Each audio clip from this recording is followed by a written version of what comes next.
Battle of Cuito Cuanavale.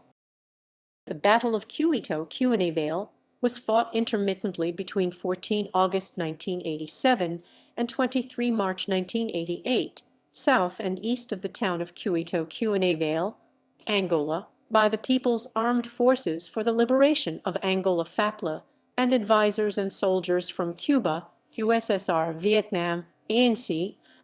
The battle was the largest engagement of the Angolan conflict and the biggest conventional battle on the African continent since World War II. UNITA and its South African allies defeated a major FAPLA offensive towards Mavinga, preserving the former's control of southern Angola. They proceeded to launch a bloody but inconclusive counteroffensive on FAPLA defensive positions around the Tumpo River east of Cuito Cuanavale. Following a number of failed attempts to take the settlements in 1986, 8 FAPLA brigades mustered for a final offensive Operação Saludando October in August 1987, with extensive auxiliary support from one of Angola's closest military allies, the Soviet Union. The FAPLA offensive took the form of a two-pronged, multi-divisional movement southwards towards Mavinga, a major UNITA stronghold and logistics center. Once Mavinga was in its hands, FAPLA intended to expel the remaining insurgents from Moxico province and pave the way for a final assault on the UNITA headquarters at Jamba. The Soviet Union supplied FAPLA with over $1 billion worth of new military hardware for the purpose of this offensive, and between 4 and 9 Soviet advisors were attached to each FAPLA unit on the brigade level. South Africa, which shared a common border with Angola through the contested territory of South-West Africa Namibia, was then determined to prevent FAPLA from gaining control of Mavinga and allowing insurgents of the People's Liberation Army of Namibia planned to operate in the region. Saludando October prompted the South African Defence Force SADF to underpin the defence of Mavinga and launch Operation Modular with the objective of stopping FAPLA's advance. After weeks of preliminary skirmishes, the two armies met at the Tumpo River on 6 September. Throughout September and October, the SADF repulsed several FAPLA attempts to cross the Lomba and destroyed most of the latter's vital bridging equipment. Repeated counterattacks by the SADF's 61 Mechanized Battalion Group resulted in the annihilation of FAPLA's 47 Brigade and the loss of its remaining bridgeheads, sending the remainder of the FAPLA units reeling back towards Cuito Cuanavale. During the second phase of the campaign, the SADF and UNITA made several unsuccessful attempts to encircle and destroy the surviving FAPLA forces before they could establish new defensive positions east of Cuito Cuanavale, an initiative known as Operation Hooper. However, FAPLA succeeded in concentrating its forces within a cramped perimeter between the Cuito, Tumpo, and Dollar rivers known as the Tumpo Triangle. Here they were protected by the terrain and by extensive minefields. They were also reinforced by a number of Cuban armored and motorized units who had become more directly committed to the fighting for the first time since the beginning of Cuba's military intervention in Angola in 1975. The SADF and UNITA launched 6 heavy assaults on the Tumpo Triangle under the auspices of Operation Packer, inflicting serious casualties on FAPLA. Despite suffering significant losses, the defending FAPLA and Cuban troops held their lines in the Tumpo Triangle. The SADF and UNITA disengaged in March 1988 after laying a series of minefields southeast of Cuito Cuanavale to dissuade a renewed FAPLA offensive. Both sides claimed victory. The Cuban and FAPLA defenders had interpreted the SADF's Tumpo Triangle campaign as part of a larger effort. The SADF maintained that it had achieved its basic objectives of halting the FAPLA offensive during the Tumpo River campaign without needing to occupy Cuito Cuanavale, which would have entailed unacceptable losses to its expeditionary force. Today, the Battle of Cuito Cuanavale is credited by some with ushering in the first round of trilateral negotiations mediated by the United States, which secured the withdrawal of Cuban and South African troops from Angola and Namibia by 1991. Background: the Angolan Civil War played out against the backdrop of the Cold War struggle between the Soviet Union and the United States. Both superpowers tried to influence the outcome of the Civil War through proxies. For 13 years until 1974, three armed groups fought for Angola's independence from Portugal: the Soviet-backed Popular Movement for the Liberation of Angola (FAPLA) with its armed wing FAPLA, led by Agostinho Neto; the Conservative National Liberation Front of Angola (FNLA), led by Holden Roberto and supported by Mobutu. After the Carnation Revolution of April 1974 in Portugal, the Treaty of Alvar comprised a series of agreements between the three rebel factions and Portugal that were to pave the way to independence. Under its terms, a transitional government was formed, elections were scheduled for the end of the year, and 11 November 1975 was slated as Angola's Independence Day.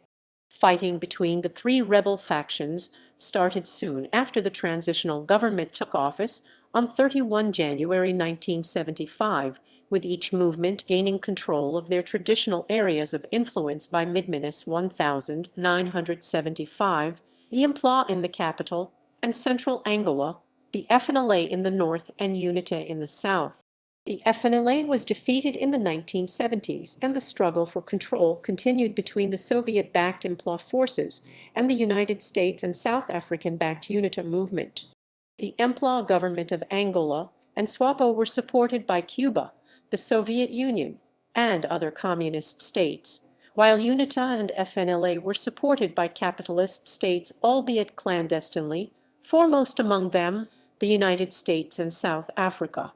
Between 1975 and 1976, Cuban and South African troops participated in the fighting on behalf of the FAPLA and UNITA, respectively. According to Cuban leader Fidel Castro, the presence of the Cuban Revolutionary Armed Forces in Angola. For its part, South Africa perceived Cuban and Soviet interference with the Angolan conflict as an example of regional communist expansionism. After the Cubans had helped the FAPLA gain power in 1975, they considered it necessary. The Soviet Union and other Eastern Bloc countries supplied FAPLA with armament, advisors, and specialized technical staff. UNITA managed, with South African and U.S. support, to continue posing a military threat to the FAPLA government. UNITA received backing from the U.S., most notably in the form of Stinger missiles that helped repel the air superiority of the FAPLA forces. South Africa also provided UNITA with arms and training.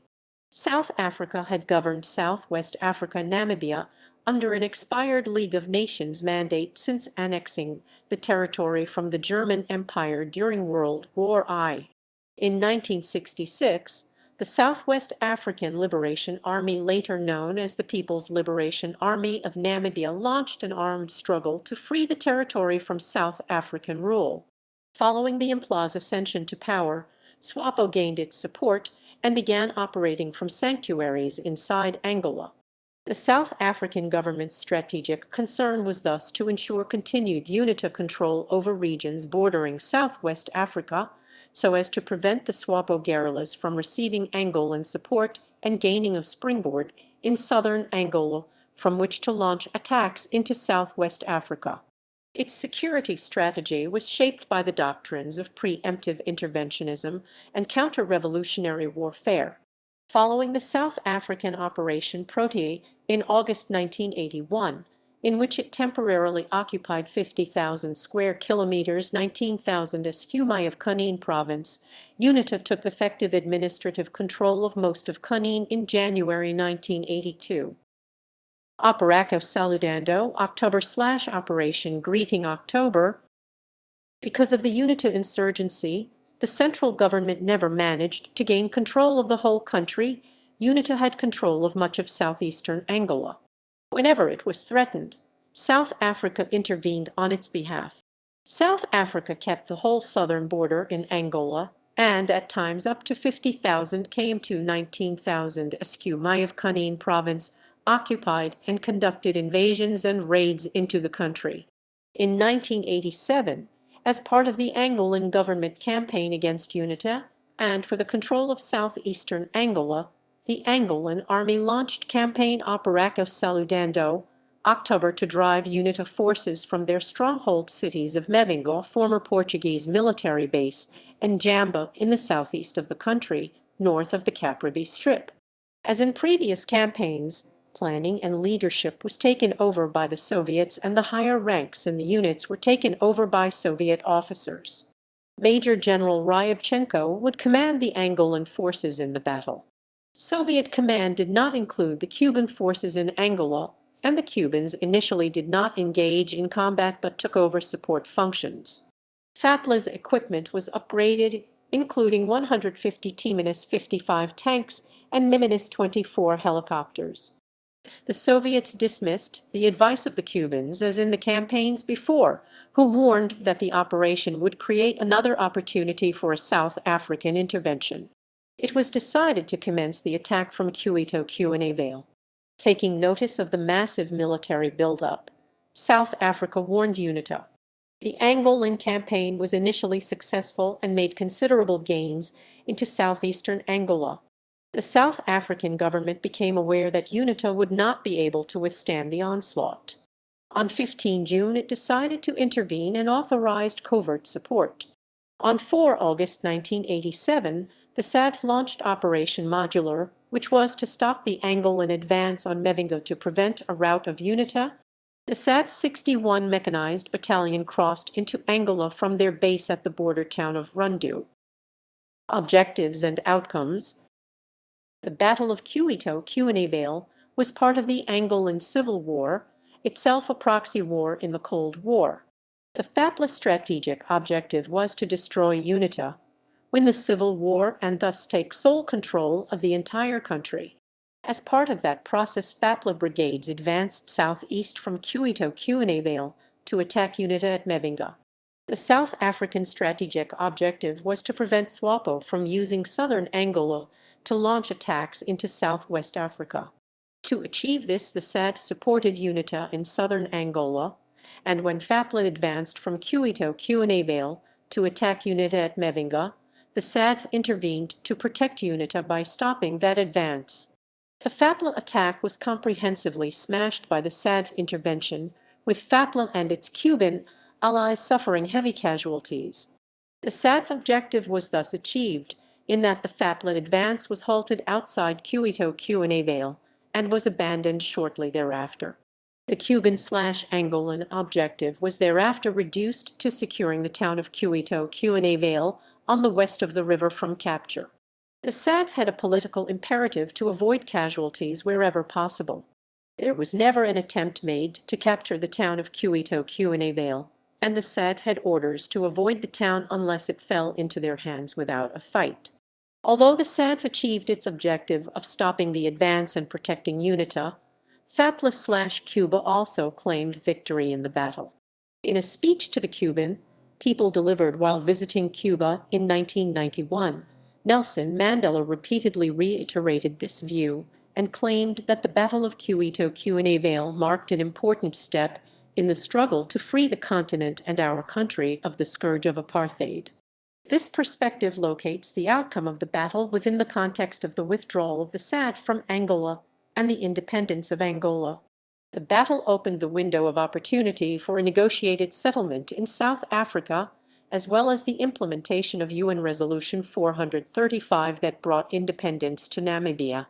It was thus a strategic watershed event with regional and even global significance. The UNITA's strategic objective was to survive and ultimately to rule the country. They succeeded in surviving, and they continue to contest elections, but have never won a parliamentary majority. Battle, also known as the Battle of the Tumpo River, this battle took place near the town of Cuito Cuanavale in southern Angola. To the South African Defence Force it took the form of 4 phases, which ran consecutively as a single overall battle. These were Operation Modular, the aim of which was to halt and reverse the FAPLA advance on the UNITA strongholds of Mavinga and Jamba. Operation Hooper, the aim of which was to inflict maximum casualties on the retreating FAPLA forces after they had been halted, to ensure there were no further attempts to resume the advance. Operation Packer, the aim of which was to force the FAPLA forces to retreat to the west of the Cuito River and to provide UNITA with a sustainable self-defense. Operation Displace, the aim of which was to maintain a deterrence to any resumed advance against UNITA, while the bulk of the troops and equipment were withdrawn. Operation Modular. On 4 August 1987, the SADF launched Operation Modular, which was to stop the Angolan advance on Mavinga. The SADF 61 Mechanized Battalion crossed into Angola from their base at the border town of Rundu. In August, FAPLA 16th, 21st both Light Infantry 47th, Armored and 59th Mechanized Brigades, about 6,000 men and 80 tanks plus artillery and support vehicles, departed from Cuito Cuanavale to cross the Tumpo River. They received air support from the airbase at Menong, including MiG-23s deployed in ground attacks. 4 more brigades were kept to defend Cuito Cuanavale and its approaches. Facing them were the UNITA forces composed of the 3rd Regular, 5th Regular, 13th Semi-Regular, and 275th Special Forces battalions, supported by about 1,000 SADF troops with armored vehicles and artillery. On 28 August, FAPLA reached the northern banks of the Tumpo River en route to Mavinga, where they were engaged by the SADF. In a series of bitter fights between 9 September and 7 October, SADF and UNITA achieved their primary objective of preventing the FAPLA from crossing the river. The Soviets withdrew their advisors and left the FAPLA without senior leadership, and FAPLA forces crumbled and ran. FAPLA suffered heavy losses, with all 4 brigades losing about 60–70% of their strength. Throughout the battle, FAPLA had lost 1059 dead and 2118 wounded, along with 61 tanks, 83 armored vehicles, and 20 rocket launchers. The SADF lost 17 killed and 41 wounded, plus 5 armored vehicles. The SADF also captured a highly sophisticated S-8 anti-aircraft missile system, the first time the weapon had fallen into Western hands.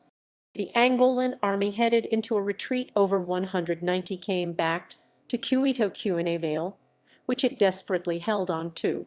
Chester Crocker, who was the U.S. Assistant Secretary of State for African Affairs during the Reagan administration, said that, in some of the bloodiest battles of the entire Civil War, a combined force of some 8,000 UNITA fighters and 4,000 SADF troops not only destroyed one FAPLA brigade, but badly damaged several others out of a total FAPLA force of. The objective was to inflict a crushing blow to the FAPLA so that they would not consider another offensive in the following year. The restrictions previously placed on the SADF by their political masters were lightened, and the SADF committed tanks for the first time. The 4th SA Infantry Battalion was added to the mix, bringing the SADF strength up to about 3,000 men, the biggest of the entire campaign. During this phase, the SADF units were supported by heavy artillery and airstrikes. The airstrip at Cuito Cuanavale was extensively bombarded, causing the Cubans to withdraw their aircraft to Menong and to abandon the Cuanavale airstrip. The SADF tactics were based closely on the tactics used by the German commander Erwin Rommel in World War II, when he crushed the British at Gazala. On 9 November, the SADF attacked the FAPLA 16th Brigade. Airstrikes and artillery were used, and tanks went into battle alongside the armored vehicles. UNITA infantry also participated. The 16th Brigade was mauled and withdrew in disarray back across the river. The battle ended after half a day, when the SADF vehicles ran low on ammunition and broke off the attack. FAPLA had 10 tanks destroyed and 3 captured, various artillery pieces destroyed or captured, and 75 men killed. The SADF had 7 killed and 9 wounded, plus 1 armored vehicle destroyed, 1 damaged, and a tank damaged. The second attack, on 11 November, again targeted the 16th Brigade. Again, 16th Brigade escaped annihilation by crossing the river, but this time they lost 14 tanks and 394 men. The SADF had 5 men killed and 19 more wounded, with 2 armored vehicles destroyed and 1 tank damaged. The recovery under fire of a crippled tank and the subsequent re-entry of a minefield where the tank was extracted from to rescue a wounded soldier earned Captain Petrus van Zyl and Lieutenant de Villers Vosloo of 32 Battalion both honoris crux decorations. The FAPLA 21st Brigade withdrew rapidly across the river and was pursued. On 17 November they were engaged again and suffered 131 casualties, along with 9 tanks destroyed and about 300 other vehicles. The SAT suffered 6 casualties and 19 wounded, plus 4 armored vehicles. A final attack on 25 November bogged down in heavy bush and was eventually abandoned. Operation Modular achieved the objective of halting the FAPLA advance against UNITA and inflicted heavy losses on FAPLA. Operation Hooper.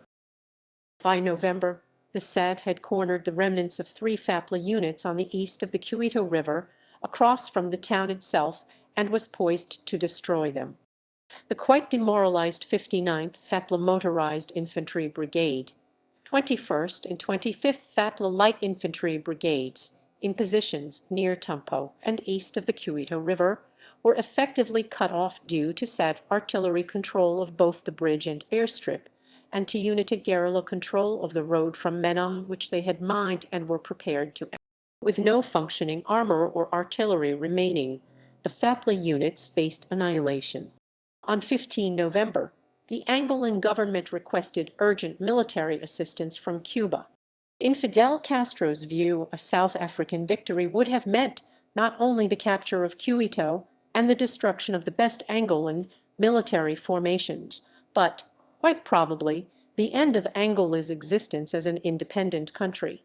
Thus, Castro responded immediately by sending in what was called Maniobra Roman 31 Anniversario to Los FAR material and 15,000 elite troops, retaking the initiative from the Soviets. The first Cuban reinforcements in Cuito arrived by helicopter on 5 December with about 200 technicians, advisors, officers, and special forces. General Arnaldo Ochoa, a veteran of the 1976 Angola campaign and of tank battles in Ethiopia, was made overall commander of the forces on the government side. Ochoa and Castro were to have serious disagreements in the conduct of the war in Angola.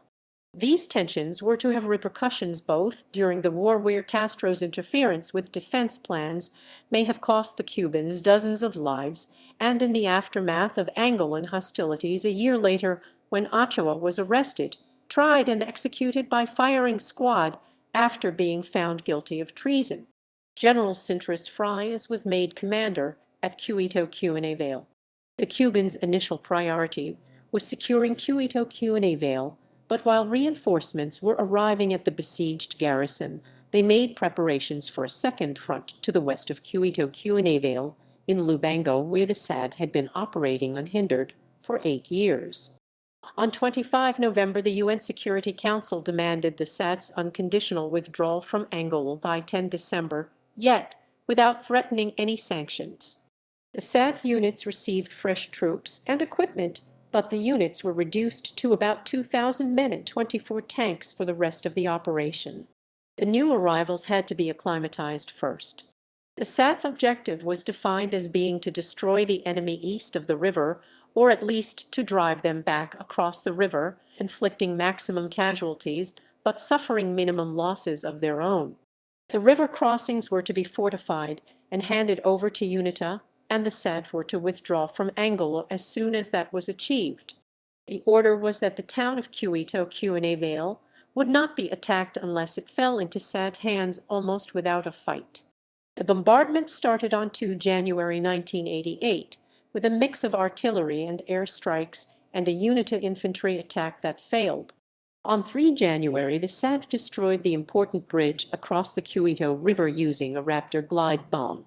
The Cubans managed to construct a wooden footbridge in its place, which they baptized Patria, o Muerte, Fatherland, or Death. They partly buried disabled tanks so that their turrets could be used as fixed artillery pieces. 32 battalion and elements of other units harried the road convoys for weeks, destroying several hundred tanks and other vehicles, and inflicting an unknown number of casualties. On 13 January, the SAT attacked the 21st Brigade, starting with airstrikes and artillery bombardments. Over 2 days, the FAPLA unit was driven out of their positions and lost 7 tanks with 5 more captured, various other vehicles destroyed and captured, and 150 men dead or captured. UNITA lost 4 dead and 18 wounded, and the SAT had 1 man wounded and 1 armored vehicle damaged. However, the SAT was again unable to exploit the momentum due to a shortage of reserves and supplies. UNITA occupied the captured positions, and the SAT withdrew, but UNITA lost the positions later to a FAPLA counter-attack. A large Cuban and FAPLA column was on the way from Menong for the relief of Cuito Cuanavale, but progress in the rainy season was slow due to the need to clear the UNITA minefields and guard against possible ambushes. They did not reach Cuito Cuanavale in time to take part in the first engagement. The next attack was only on 14 February against the positions of 21st Brigade that UNITA had lost, and the neighboring positions of the 59th Brigade. They were counter-attacked by Cuban tanks. Both 21st Brigade and 59th Brigade were forced to withdraw. The FAPLA lost 500 men and a further 32 Cuban soldiers along with 15 tanks and 11 armored vehicles. The SAT had 4 killed and 11 wounded, plus some vehicles damaged. FAPLA withdrew to the Tumpo River Triangle, a smaller area east of the river and across from Cuito Cuanavale. The terrain was ideally suited to defense, and they laid extensive minefields. In a skirmish on 19 February, a FAPLA position was disrupted, and it resulted in the FAPLA 59th Brigade being withdrawn across the river. However, the SAT had 2 vehicles damaged in the minefield. In the following days, the Cubans stepped up their air attacks against South African positions. On 25 February, another assault on the bridgehead ran into a minefield and bogged down. FAPLA lost 172 men, plus 10 Cubans and 6 tanks. The SAT lost 4 killed and 10 wounded, plus several vehicles damaged. However, the bridgehead survived, and the objective of driving the enemy across the river had still not been achieved. This concluded Operation Hooper. Operation Packer. Fresh troops and equipment were brought in, designated 82 Mechanized Brigade, and yet another attempt was made on 23 March to drive the FAPLA back across the bridge. Once again it bogged down in minefields. Although the SAT suffered no losses, UNITA was taking heavy casualties, and the assault was brought to a grinding and definite halt. Artillery fire was mounting, and air attacks were intense, so to avoid casualties the attack was called off. Several damaged SAD tanks were abandoned in the minefield and were subsequently captured by the Cubans. This provided a huge propaganda victory for Castro. The SAF equipment, men, and supplies were exhausted, and the SAF command determined that destroying the small FAPLA force remaining on the eastern bank of the river was not worth further casualties. The objective of protecting UNITA was deemed to have been achieved, and Operation Packer ended. There was no actual battle at Cuito Cuanavale itself. The SAT never launched a major attack on the town, and the Cuban defenders never attempted to counter-attack and drive the SAT away from the town. The Cubans did, however, succeed in establishing air superiority over the area with their new Russian aircraft. After the comprehensive defeat of their attack on UNITA and 7 months of heavy losses, FAPLA and the Cubans claimed victory. Operation Displace. A small SAD force continued to harry the FAPLA in the Tumpo region to create the impression that the full force was still present and to prevent the FAPLA from resuming their advance against UNITA. For months it continued to shell Cuito Cuanavale and the airstrip across the river using their long-range G-5 artillery from a distance of 30 to 40 km. This continued until the end of August, after which all SAD troops returned to Southwest Africa. The Cuito airstrip was kept in repair, but since it was under constant observation by the SAD artillery and air force, it could not be safely used by fixed-wing aircraft. Weapons. The SAD used a mix of British, French, Israeli, captured Soviet and domestically developed weaponry. Their allies, UNITA used a mix of Soviet and South African-supplied weaponry. The United States covertly supplied UNITA guerrillas with Stingers for anti-aircraft defense. The South Africans were hampered by United Nations Security Council Resolution 418, an international arms embargo that prevented them from acquiring materials such as modern aircraft. The Cubans and FAPLA were armed with Soviet weaponry. Aftermath. Legacy. The battle was tactically inconclusive, but both sides declared victory. FAPLA and its Cuban allies declared victory because they were able to hold their defenses around Cuito Cuanavale. UNITA and its South African allies declared victory because the initial FAPLA offensive had been shattered and the participating enemy brigades had suffered immense losses which could not be easily replaced. Fidel Castro claimed that the overwhelming victory at Cuito Cuanavale put an end to outside military aggression against Angola, asserting that South Africa had suffered such a catastrophic setback as a result of the battle that it had to swallow its usual arrogant bullying and sit down at the negotiating table. On a visit to Cuba, Nelson Mandela told the Cuban people that the FAPLA Cuban success at Cuito Cuanavale was a turning point for the liberation of our continent and my people, as well as the Angolan Civil War and the struggle for Namibian independence. The Soviet foreign policy expert Peter Vanneman stated that no decisive victory was won by either side. In his analysis of the campaign, Van Osler Hampson, director of global security research at the Center for International Governance Innovation, concurred with this perspective. Hampson asserted that, although there was no decisive battle at Cuito Cuanavale, Cuban President Fidel Castro successfully exploited the situation for propaganda purposes. Hampson criticized Cuban sources for painting the battle as a single decisive engagement, asserting instead that the battle was better described as a prolonged stalemate in which two modestly sized opposing forces kept each other in check for 9 months. A summary of the battle in Krasnaya Zvezda, the official periodical of the Soviet Ministry of Defense, noted that the FAPLA-Cuban coalition had failed to decisively defeat the enemy and described the end result as, frankly speaking, an impasse. The Battle of Cuito Cuanavale is commemorated in several countries in southern Africa. The 20th anniversary in 2008 was especially celebrated in Namibia.